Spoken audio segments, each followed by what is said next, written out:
more than 10 years ago. Or so. When you wrote in the Continuum, and it was a graduate acting school project, right? Out of NYU, as I recall. How did that happen? Well, we have this thing, Tisch Grad Acting is, it's a conservatory, it's like 18 people per year, and the astounding Zelda Fitzchandler, who is now retired, but when I was there, she had created this amazing thing called free play, which they still do, which is when in your third year, in your like final semester, the beginning half, they let you do your own thing. They kind of let you loose, the entire class. You can take over everything. The studios, the rooms, whatever, do whatever you need to do. You can be a producer, you can be a writer, you can be an actor, you can do whatever you want for that one slot. And so, of course, I had been yearning for this time period. I thought it was an amazing concept because, once again, it allows you to have an autonomy as an artist and to feel your own creative power. And because, of course, before then, we were being largely prescribed roles to do, which was great. We were learning how to step into the professional theater realm. But you want that experience of creating your own thing from nothing. And so myself and the other black girl in my class, Nicole Salter from Howard, decided to create, I'd been creating little pieces throughout my time there that really connected to where my heart was, which was telling African women's stories. And so they let you do these things called sharings every year, another brilliant Zelda Fitzchandler concept, which is like at the beginning of every year when we come back for the new semester, we all get together in one of the studio theaters, and each person gets up there and does two pieces of their liking. So I would always get up and do these little monologues I've been creating. And so when I was trying to decide, I knew I was going to do a story about African women, but I didn't know what it was going to be. And Nicole said, do you want to do something about African women and HIV? Because I've been noticing that you've been telling those types of stories in your sharing. So that's what you're going to do, right? And I hadn't decided what I was going to do. So I was like, thank you. Yeah, that is what I'm going to do. Exactly. And so she was like, well, I just came across this horrifying statistic about African American women in HIV, which was that it was the number one women aged 25 to 34. And she's like, that's my age group, and I don't even know these stories. So how about we do this together? So we were just going to do two kind of one-woman shows back to like side by side, and then one of our teachers said, throw them together at the same time. And so that's how In the Continuum sort of started to get born, and we started to find parallels, though these women never meet. We started to find parallels in their stories, like they're both pregnant. And we go from the beginning of a day for them, of a weekend for them, from the first, just before they get told their diagnosis, to just as they attempt their disclosure to their partners. So that was kind of the framework we created, and then we performed several characters. We both hate the sort of those one-person shows where you're talking to the audience. We both abhor that. So we both knew that we wanted to do like what we call mono dialogues, which I don't know if I'd seen it before. I'm not saying we created it. I just don't know where else I'd seen it. And so what we did was it was the character that is being spoken to just isn't there, but the character that's speaking is speaking largely in a monologue type of way. So it's active dialogue, but you're only seeing one half. And so we did that, and we both she transformed into 5 characters, I transformed into 6, just the characters that our protagonists are encountering over that weekend. And then at the end, they sort of have parallel moments of an attempt to disclose. And so we created it and did it for free play, and then it just got a lot of attention from just people who just believed in what we were trying to do. And so there was another alum who created a small collective out in the Bronx, and he put us on his stage with another show from a year before us. And there, one of our teachers, it's all the community stuff sometimes, it's all the village you're in. One of our teachers brought the head of Perry... Street theater? No, primary stages. Primary stages? Andrew Lindsay. And when Andrew watched it, he said, okay, I've got to put this on a stage downtown. And so he then figured out a way to put it on his main stage, which was at East 59th Street Theater, twice a week. And, is it 3 times? It was 3 times a week. But it had to be on the same stage as this play that was being done there that was starring like Nathan Lane and had a huge guillotine in the middle of the stage. And so we were like, oh, we can't really move this. So we kind of had to use it. We kind of used it to divide. She's from Los Angeles. So her character was a 19-year-old from South Central Los Angeles. My character was a 27-year-old, 26-year-old woman from, Harare, Zimbabwe. So we kind of used the guillotine as this sort of like separating thing between their two worlds. But yeah, it managed to actually get it to the point where they got a lot of press around it, and they got a lot of people to come review it. And then when the New York Times reviewed it the way they did, it just it's kind of snowballed. So that's how it created itself. How strongly would you recommend people that are planning a career in the theater to go to graduate school, as you did, NYU, Tisch, other graduate schools along those lines? As I said, I'm a child of academics, so it's tricky. It's not an easy answer for me, because I don't like to prescribe one answer to other people's lives. I have astounding artist friends who had no formal training. One of my favorite actors in the world, he's in London. I grew up with him in Zimbabwe, and he's extremely successful in London in the theater world. He's going to be the first. He's about to play Amadeus at the National. He's going to be the Black Amadeus. He just played the first Black Iago. Yes. Did you see him? That's one of my best friends. Tell us his name. His name is, he did? He came and talked to you guys? Lucien Msamati. And we grew up together in Zimbabwe. So he's so successful. He has no formal training. So for me to say there's only one way, but he's also absurdly talented. I'm not that talented. I needed to go to school. So it really, I think it really depends on you and what I felt. I needed it. I felt that I needed to be in a conservatory situation where I was deeply immersed, where I was in a time period of being in a cocoon. I was in my apprenticeship. I know we are in a generation where folks want it. They want it fast. They want it as fast as they can send a text. They want it as fast, and it just, certain things are not ever going to move that fast. Certain things do need, everything, I think, in terms of your craft, you need a time of apprenticeship, and a time where you submit yourself to that, where you're actually willing to not be out there and looking to shine, but you're willing to withdraw from that concern completely and develop the innards of the craft and find your joy in the craft, which does not involve outside validation or outside accreditation. It just involves internal development of your artistic voice and your understanding of this art form. And that, that's the academic in me talking, but it's not. It's also just what it takes to, to begin your journey as an artist and to create the right foundation. So I would say it really does depend on the individual. I would also say there are tons of different types. I would say you cannot avoid an apprenticeship, but I'd say there are tons of different types of apprenticeships. Like Lucien had several types of apprenticeships, and he understood. It's also the spirit of the thing. Do you understand that you are still a student? Mm-hmm. Do you understand that you are learning and you are developing a craft, and that you have to submit to that process? Versus here I am, watch me shine, which can happen a lot in our generation. You know what I mean? It's that how do I become a star thing, which I think is death to the art form, honestly. You mentioned finding the joy in the craft, but Right. Should they also prepare themselves for the pain of it? Well, joy and pain are not mutually exclusive. Joy is not happiness. Joy is just knowing you're in the right place, doing the right thing. That can involve pain. So the question is, and pain is also deeply connected to where have you put your expectations.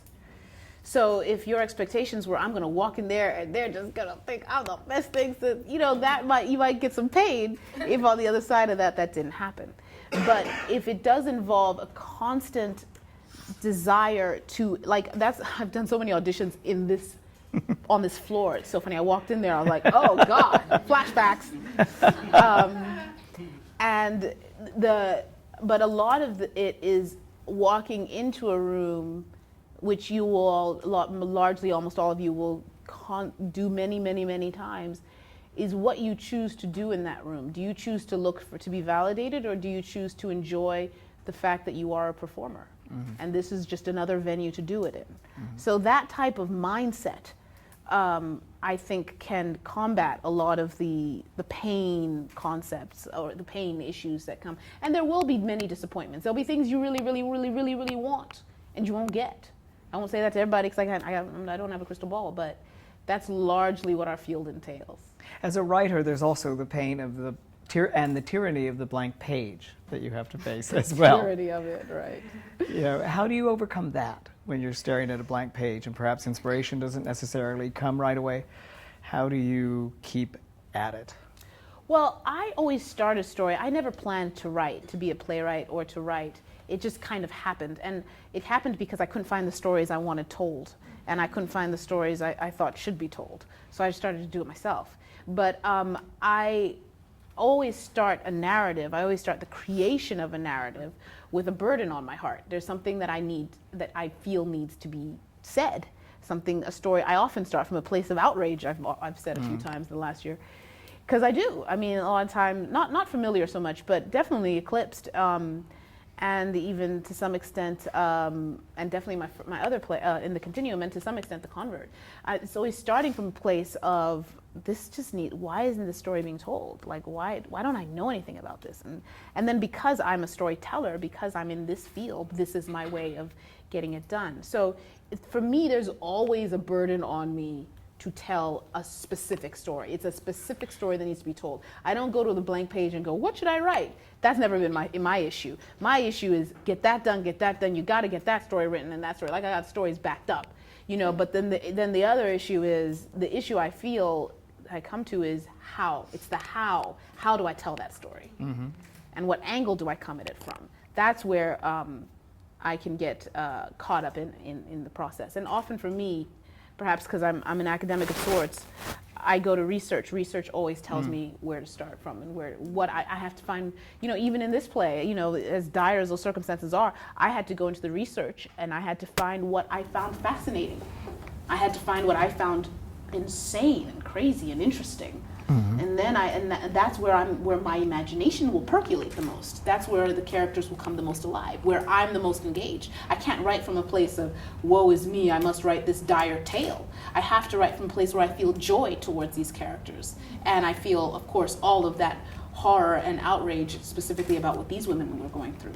But it has to be connected to a sense of joy about them. Otherwise, they're going to be really uninteresting characters. When you wrote Eclipse, did you think you would act in it as well? Never. Never? For a second. Not for a second? No. When you started out writing plays, did you I always didn't write? even want to act in the Continuum. I was like, can someone else do this? Like, I didn't want to do that. Like, it's very interesting with me in acting. Like, we have such an interesting relationship. Because every time I'm willing to sort of kind of put acting aside, it comes back and says, whoop, you're back in, you know? And I'm like, wait, I was about to just write for a while. And, you know, it's a very interesting relationship I have. But with my writing, I'm very clear on it, though I haven't written for yet. I mean, I am, but not in a way that's out there. So I don't know if that relationship will shift. But in terms of how I see it, number one of my mandates as a creator of works is to give opportunities to women and people that you often don't see getting to be at the core of a narrative.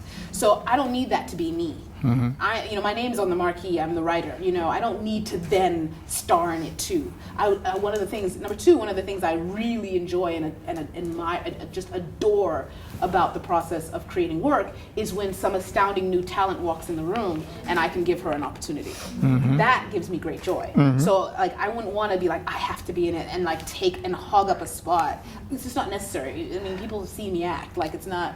I don't need to then take someone else's spot that I could give to someone. You know? And you may not know this, but in fact, Lupita Nyong'o was an understudy in the Yale production of Eclipsed. She was. Yeah, many years ago, in 2008, I believe, when it started. 2009. 2009. We did a production at Yale, and she was just coming into her first year there, and so they assigned their grad students as understudies to the main productions on their major stage. So she was the assigned understudy for the role she's currently playing. Yeah, and she, you know, we thank God we were so nice to her, and we. I knew her from before, though. I did. In fact, Yale and Tish were fighting over her, and all the African alum from from Tisch were encouraged to go get her to Tisch, and we failed. But I'm glad we did, because there she was at Yale when we walked in, and we just all became a lot of the girls, like the girl who plays wife number 3, pregnant, and the one who plays wife number 2, Gunn. They both, just to give quickly contextualize, they were both in that Yale production, and so they've all been very good buddies since then. And Liesl, the same director, directed that production. So it's been a bit of a family since 2009. If Liesl forced you to understudy any of the roles, which one would you choose to understudy? Mima. Mima. Yeah. Got that one? Yes. Number 2, Gunn. She, like, to me, she was like, I understand her. I really understand her. And maybe there's a bit of a fighter in me, and that's why. Thank God I haven't had to use it like that. But and I think that's also why I was attracted to Michonne. Oddly, there's a parallel there. Who were significant mentors in your career? Who really helped you along the way, and in what way were they able best to help you? Yeah, I'll definitely say Jim Calder, who's an unsung hero, I guess. No one will know his name, but he is one of my teachers. There's always going to be a teacher, right? He's one of my teachers from Tisch. And he has been monumental in just support and in keeping me alive as an artist in the way I need to be alive as an artist, and grounding me. And so when often I still go to him when I create a new piece of work, and he's like, just say it all for me. And I'm like, we don't have the time. But he wants to hear me speak the characters, because he knows I've birthed them, and so I know exactly what they sound like, and then he can feel the world more. And so I literally tend to read my plays to Jim. And then I remember I wrote a first draft of Eclipsed, and he's like, I'm bored, and I was like, so like I knew I had to throw, and I threw that entire draft out. He said the only thing I like about that draft is that she was hiding under the tub at the top, so I kept that. And then I threw everything out and just sort of redid the whole thing. And that's another thing that he taught me, was the idea that your creative capacities are endless. So you don't have to be scared to toss out what you think is your best idea. More will come, and they'll fit the narrative more, because I think some of the worst pieces of work you can create or watch are the ones that are just pasted together ideas, because often like, well, it was such a great idea, I couldn't lose it. Yeah, but it doesn't fit, and it doesn't serve, and it doesn't allow for cohesion, and it just looks like an idea. So you have to be willing to throw out, and I had to throw out tons of my ideas for Familiar, which was definitely my most complicated birth. But yeah, it was, he's definitely one. And then another one is Lynn Nottage, who I remember when funnily, we were both writing these plays at the exact same time. It was just coincidence, because Ruined came out in 2009 as well. But Ruin came out here, and Eclipse was coming out regionally, but it was at the exact same time. And so she told me, I was kind of annoyed because I couldn't find any like real developmental support money, and I was like a really kind of starting out playwright, and so of course I was broke.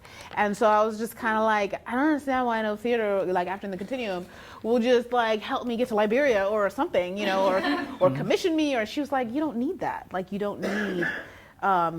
She's like, I went to, because she had just gone to the Congo. She said, I went to the Congo with my own dime.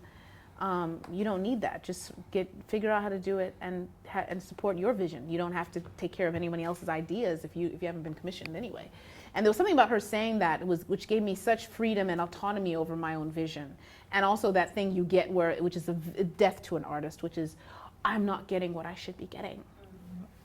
That was tossed out forever once she said that. So she's a very important mentor to me, and I still go to her a lot for advice. And you got a research grant, did you not, at some point along the way? A tiny one, Thank you, TCG, but it was tiny. And so I was literally like this, and they, it's one of those ones where they give it to you up front.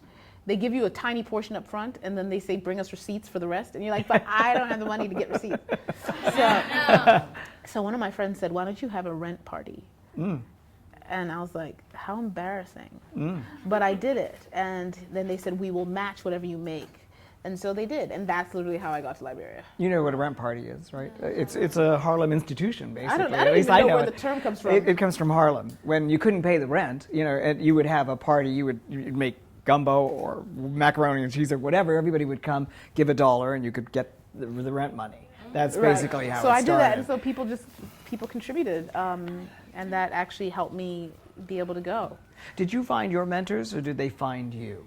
Well, in school, I guess, Jim Calder he teaches Commedia dell'arte, and so his class is it's so amazing in terms of how he teaches so much more than that, or maybe that's just what it is, but it's so amazing in terms of learning not only the things that your own blocks, but he's absurdly perceptive, so he can really get at all the things. Like I was scared to walk into his classroom. Like I'd just be like, Jesus, come with me, because like literally walking in there was like, I don't know what this man's gonna do to me. I don't know what he's gonna see in me that I know I need to get rid of. I don't know what demons he's gonna isolate, that I'm not willing to let go of. Like I just didn't know what he was gonna do. I just knew every time I walked in there, I was gonna walk out different than when I walked in. And I'd be sitting there with all the rest of the class, like, don't call on me today. Just don't call on me. I'm not ready to change today. But like, he's amazing that way. And then he also he could see in me that I needed to get back to my voice as an African. So he was like, do it in Shona, do it in your language. I don't want to forget English. Do it in your, And English is my first language, but getting into the rhythms of my people and him giving me that freedom to do that in those classrooms was invaluable to my artistic voice as a whole. And you were available to that. You were available to that challenge. Well, yeah. Not that he gives you a choice, but yeah. Because I asked this question, I think, of Lonnie Price once when I was paneled in terms of finding mentors, and he said, write to them. Anybody that's on your radar, write to them. He wrote to Stephen Sondheim and got an answer back. So if you're thinking of any artist who you want to emulate or want advice from, write to them. You'll find that they're very available. Mm-hmm. You mentioned that Familiar was a difficult birth. Why? Mm-hmm. Familiar is basically, it's my other play that came out earlier this year, and it was at Yale last year. It basically is, in a concept, you'd think it would be my easiest birth. Mm-hmm. Because it's inspired by my own family. It's a Zimbabwean family in the Midwest, the weekend of their daughter's wedding. You think that's pretty cut and dried.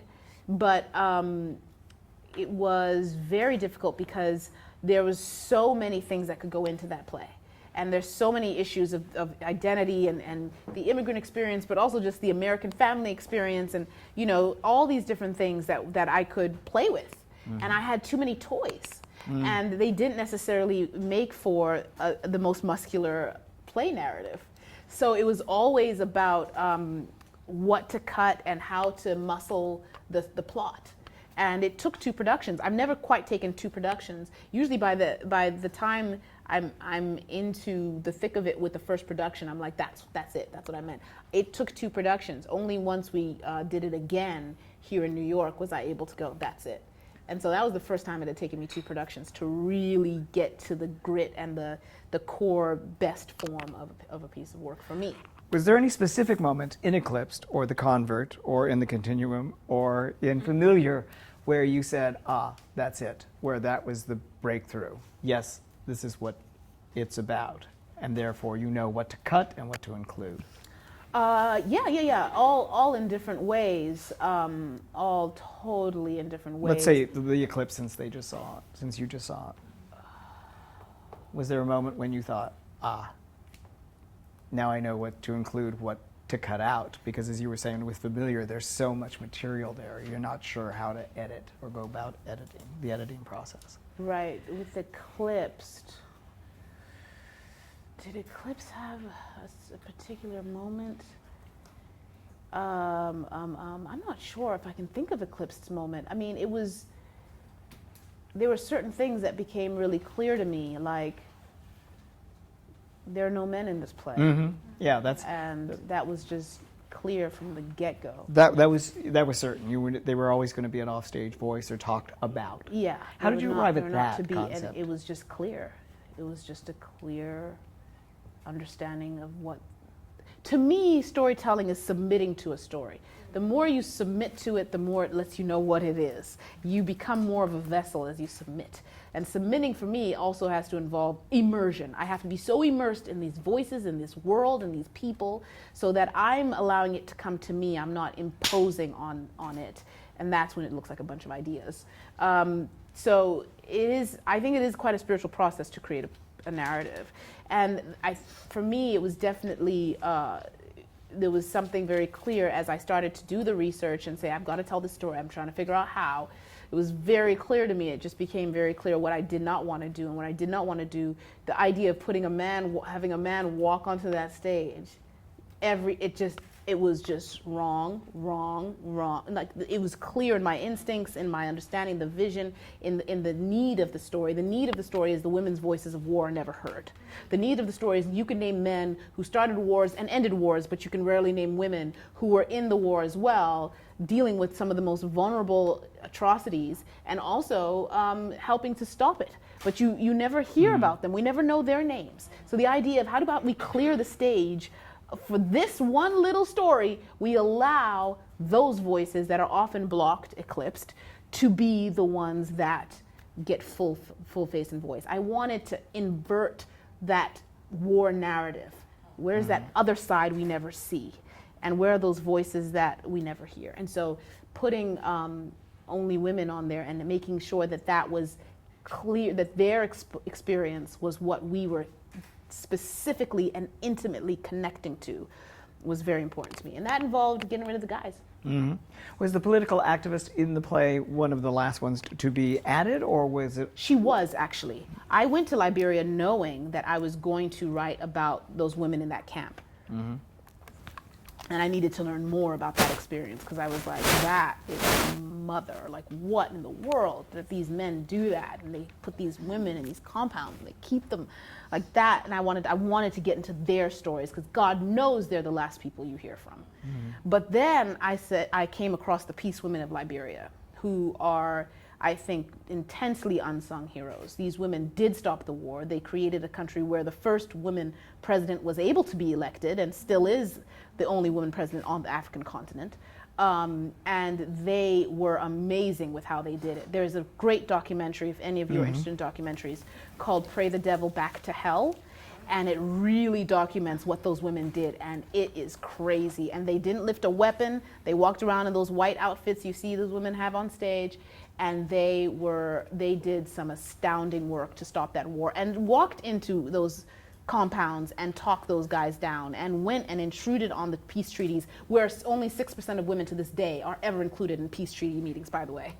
Mm-hmm. So whenever you hear about a war being discussed and how they're going to end a conflict, just know that only 6% of the people in the room are women.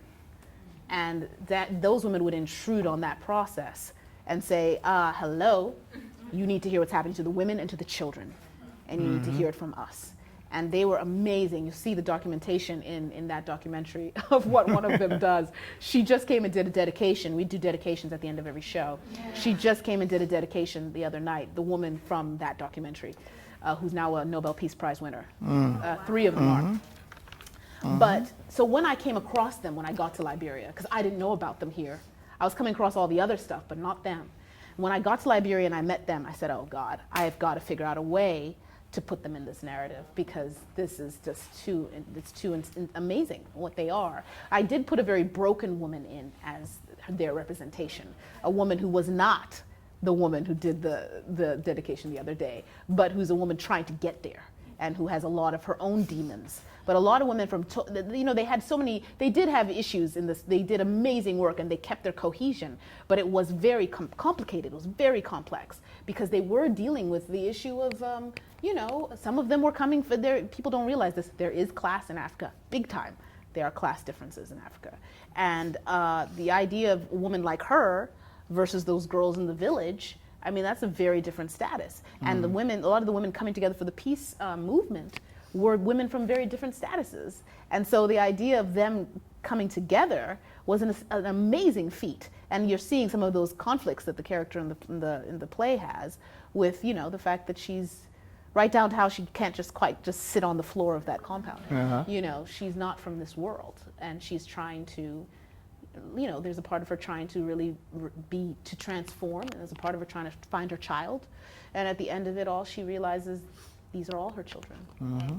Was the Nobel laureate Laima Gabawi? Yes. Yeah. Fantastic. Yeah. That's just great. Yeah. I'm going to throw this open to questions, but before we do, you mentioned that rage was a good motivating factor. You mentioned that outrage. Yes. And I think that's an interesting avenue to explore.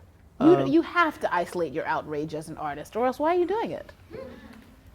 Right? And I think that's married to social activism, which I think... And maybe that's just how I'm wired.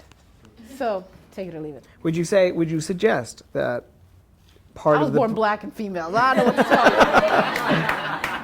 I don't think I had a choice.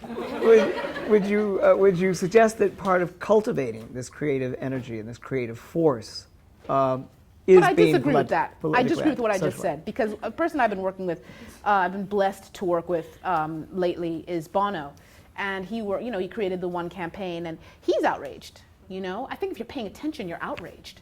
There are a ton of things to be outraged about, regardless of your demographic. There are a ton of things that it doesn't matter what gender or race you came out as. If you're paying attention to the world you're in, and you connect with the heart, with your own heart and your own humanity, you're going to find your outrage.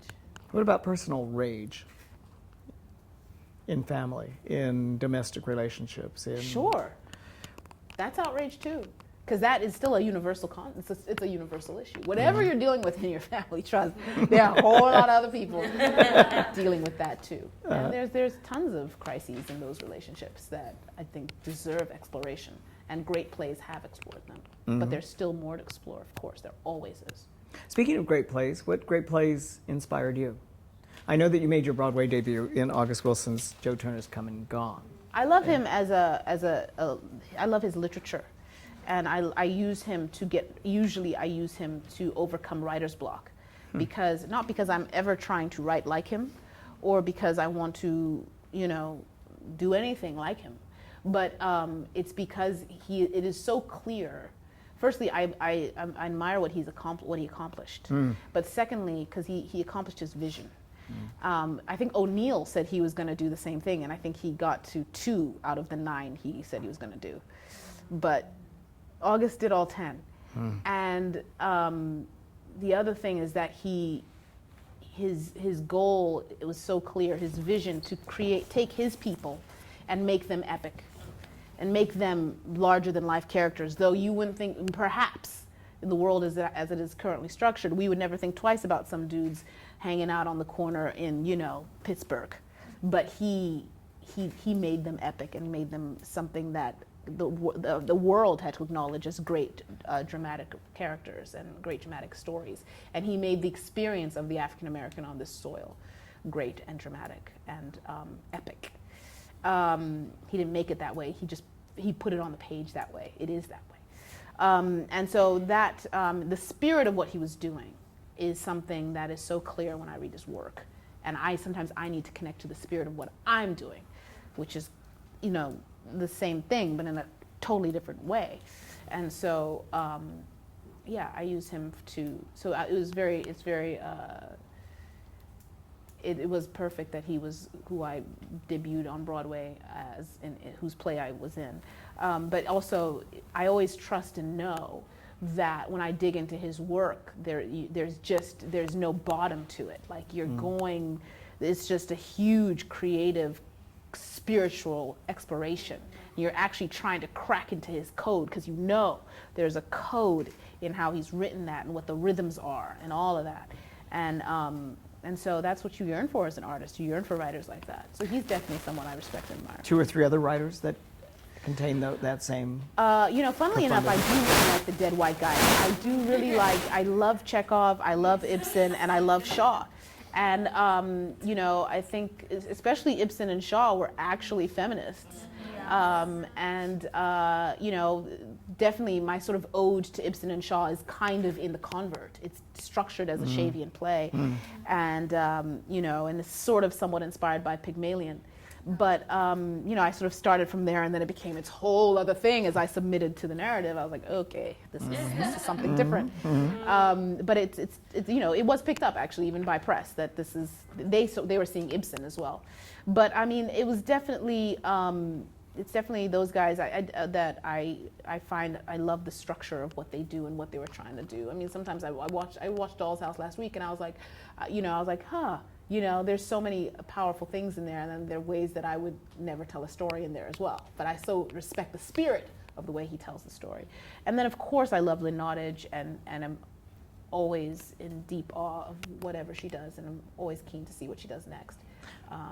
Was there any debate, just changing, because I'm going to throw it open to questions, but was there any debate in your mind about taking on Michonne because she was going to take you away from writing, or she made you a better writer? That's interesting. Well, listen, I moved to Los Angeles to actually pursue my writing. And then the first week I was there, along comes Michonne. As I said, that's what my acting career does to me on the regular. But I love the character and I love the world, and I really, this is what I always do when I deal with the role. I just took on another role that I can't talk about yet, but it's a thing that I always do. I always have to do the heart check. It has to be that my heart really wants to tell that story.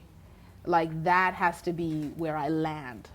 And once I land there, I'm like, okay, that's what I have to do. And for Michonne, it was, my heart was just, I was researching her, I connected her to mime, and then I watched some of the episodes because I was too scared to watch them before I got the part. Before I was auditioning, I was like, damn it, I have to watch the show now, it's gonna scare me. But like, I watched it, and then I was like so drawn in by the work of the artists, from everything, from the astounding cast to the astounding writing and the whole art design of it. Everything was it just worked. It was like what my teacher says, what Jim Calder says, it accomplished what it was proposing. And so I remember watching a scene of these actors, a lot of whom came from theater, like the amazing Andrew Lincoln and the amazing John Bernthal and Sarah Wayne Callis. They're all from theater. And I was watching one of those scenes from, all of them are astounding, but I was just saying those are some theater people in there. And I was just like, and suddenly this thing in my gut was like, I want this job, I want to be a part of this. And I was like, where did that come from, But I just knew I had to be a part of it from that feeling in my heart and in my gut. That's just something I really wanted to be a part of. And I could see that they were really trying to tell a living story. I could feel the intent. I could feel the spirit of the thing. And my heart wanted to be a part of the spirit of that thing. And that helps you make you that, yeah, better, that's right? the thing. I mean, otherwise, what am I doing it for? Otherwise, it's ego. Otherwise, it's something else. But when it's that heart engagement and you feel it right in your innards, that's when it's like, and you feel a joy in the concept of being a part of it, like a joy from inside. It's not about any of the outside gratification. It's about you and your connection to your guts and to your heart. Let's throw it open to questions. You've got a lot of them. Let's start with you and just work our way around. Oh, hi. Hi. I'm Nigerian American, and I've noticed that a lot of the times the Western world tends to generalize Africa and what it means to be African. So I appreciate you actually going to Liberia to do your research. And I guess my question is, can you tell us a little bit more about that research process for Eclipse specifically? Well, yeah. Well, I consider myself an Africanist, which means I completely abhor the concept of generalizing about Africa. And so I believe all my work must be authentic and accessible. And I have to always find the way to do that. Because it has to be work that a Liberian will walk into and find truthful and true to their world, authentic to their experiences. And it has to be a world also that people can hear and understand. But I think sometimes people have been told that they have to dumb down the specifics of Africa to make it accessible. And I completely reject that notion. And I've done it in all the work. The first scene of Eclipse is completely in Shauna. And I created it in such a way where it was like, they're gonna get what's happening and they'll catch up. Mm-hmm. But they'll get what's happening, they'll see the drama, they'll understand they won't understand every word, but they'll understand that there's what's going on, and they will catch up. And it's better to be ahead of an audience than have them be ahead of you. So, that, to me, the idea of dumbing down, so I love research. I love going and discovering this place. I knew Liberia was nothing like Zimbabwe. I grew up in Zimbabwe, but I knew Liberia was there was no connection to those two places. People assume Africa's the same. There's no connection to Liberia and Zimbabwe, not in its look, not in the way it speaks, not in its history. Liberia was created by the United States. Mm-hmm. And that's the only country on the continent that was carved out and created, conceived of, perhaps colonized into what it was. Mm-hmm. All the rest of us, English-speaking countries, were colonized by the British. So we're on different sides of the equator. Like we have nothing in common. And so I enjoy that. I enjoy saying there's this whole other part of the continent I do not know, and I'm going to go learn about it. And I'm going to go learn about the essence and the spirit of how they speak, of what they do, what their culturalisms are, and I'm going to go celebrate those things on the page. So yeah, that involved everything. It involved tons of reading, tons of research, tons of watching of documentaries and all types of things. Every single form of research I can find. And of course, the tons of interviews that I did when I was there. I interviewed several women from, who were going through what you saw on the stage, women who had been a part of the peace movement, women who were not a part of either of those things, who are now like creating their own little movies and doing, this one lady, she would do like little dance number things in nightclubs when promoting like new energy drinks, and I hung out with her and her friends, and they were party girls, I hung out with everybody, and that was important. I went to women's houses, and they, told me the most harrowing experiences of their lives, and I sat with girls and women out of town, and they all just came up to me one by one and talked about the experiences specifically you see of the 3 girls in the compound. So yeah, I had to hear their voices and speak to them and learn from them, and then ask them to ask me anything they wanted to ask, because I believed I felt like I was being invasive. And they actually said, you're actually doing something no one's ever bothered to do, which is to ask me what happened to me. No one's ever asked me, which surprised me deeply. There was another woman who helped me a great deal meet those women, but she said the exchange is you teach my actors, because she had a nonprofit that helped re-educate a nation that had been in war for 20 years. And so even things like a consensus, people didn't know what those were in the villages. The idea of getting rid of polio, they were still trying to do that. The idea of, how do you, teach about HIV/AIDS, all these different things. And so they would have little mini dramas they would do. And she's like, I'm so sick of what they do.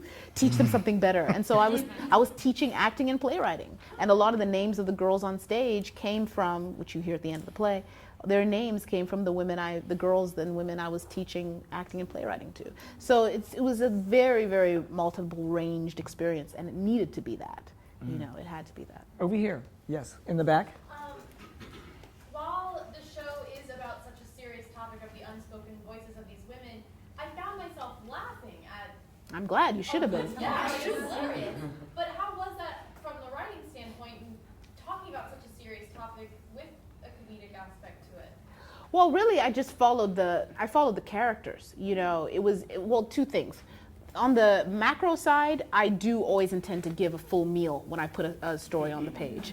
So I'm not looking for anyone. Everyone expects to come to this play and go through a dirge. Everyone expects to come to this play, okay, I'm going to take my medicine, I'm going to eat all this raw kale, and know I did something good for myself. And so that's an expectation with the sort of story, the sort of topics. In the Continuum had a ton of humor in it too. That's an expectation in the topics that I grapple with. But it's not, to me, that's not dramatically interesting. What's dramatically interesting is you go into, what I'm trying to do on a macro is I'm trying to disarm an audience. I want you to laugh. I want you to enjoy yourselves. I want you to get very connected to these characters, to actually enjoy their specificity and their personalities and their multidimensionality and their complexity, because those are the things I never see when people talk about women from the continent. I never see that get explored. And so I'm always looking to make sure that happens. And that often involves, the idea that, there's going to be moments of humor. And a lot of the time, they're not trying to be funny. They're like wife number 3 is not trying to be funny. She is just trying to do what makes her feel good in a real dire circumstance. She's just trying to cope. These are her coping mechanisms. She knows she's cute. She likes to hold on to her cuteness because it makes her feel good. So to us, it's funny. To her, this is the best way she can get through her day. So it's really that sort of a balance of it has to be character driven. Them fighting over the braids or whatever, or finding that book. Those are things that are them getting through the day. And they're finding that survival isn't about, and I'm repeating myself here, so, it's not some original quote. I've said it before. But survival isn't about, I've forgotten the quote. Survival isn't about just laying down and saying, help me, help me. And that's why I create most of my plays in the Continuum, the same thing. They thought statistics around African women, they're just laying around saying, help me, help me. No, they're not. They're surviving. Survival means you are still seeking to let your light shine in the most dire circumstances. So you're still looking for that place that you can still live and breathe and find your joy. And so that results in humorous moments in a narrative about something very dark. But they're not trying to just nestle themselves in darkness. They're trying to stay alight. Okay, we have room for two more questions or 2 more minutes? 2 more minutes. 2 more minutes, okay. All right, I'll talk fast. Okay, we'll take one on this side and one on this side. The gentleman in the back? What advice would you give young women of color who are trying to succeed in this industry, whose voices are not always being heard? Well, firstly, I'd say, I have to be honest, I never thought of myself as someone trying to succeed in this industry. Mm-hmm. I just thought of myself as a storyteller who had to tell stories, who had to get stories out there. And I had to figure out how to do it, but it had to be done. So I functioned from a burden on my heart. I also functioned from the concept that there are many who've come before me who faced more dire circumstances than I do. I think a lot of times we lose context of where we are in the chain. Cicely Tyson came before me, and she was dealing with harder stuff than I deal with. Lena